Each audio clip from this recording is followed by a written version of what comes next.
Madam President, yesterday the Iranian diplomatic premises in Damascus, Syria, were hit by an airstrike, causing the death of 7 Iranian personnel and severe damage to the premises.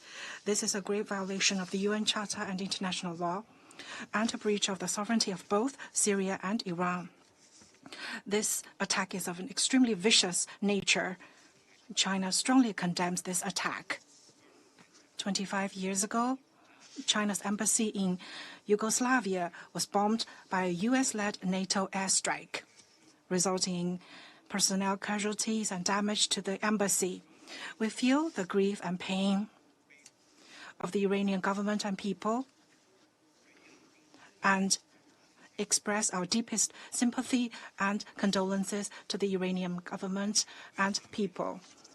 In accordance with the Vienna Convention on Diplomatic Relations and the universally recognized basic norms governing international relations, the safety and security of diplomatic missions is inviolable.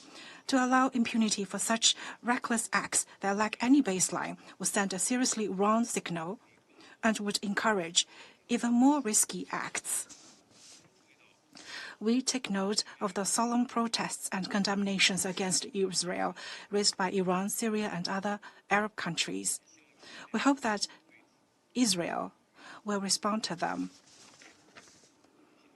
Madam President, since the Gaza conflict broke out in October last year, we have witnessed attacks on homes, attacks on schools, attacks on hospitals, attacks on humanitarian facilities, attacks on UN agencies, and today, attacks on diplomatic premises.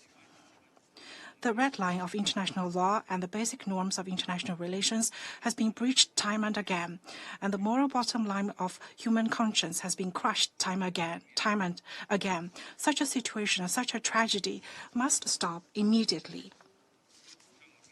Last week, the Council adopted Resolution 2728, calling for an immediate ceasefire in Gaza.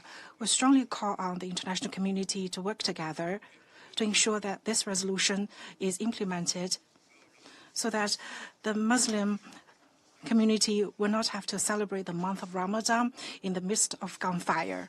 At present, the ground situation in Gaza is deteriorating with rising spillover risks, and the situation in the Middle East has become ever more precarious. Israel's frequent cross-border strikes against targets in Syria and Lebanon are a serious violation of the sovereignty, independence, and territorial integrity of the countries concerned and have aggravated tensions throughout the region. Such provocative actions might trigger greater turmoil and jeopardize the security of the entire region. Such actions must stop immediately. China calls on all parties, especially countries with important influence on Israel, to play a constructive role and to make concrete efforts to bring about an immediate ceasefire in Gaza and to ease tensions and restore peace and stability in the Middle East at an early date. Thank you, President.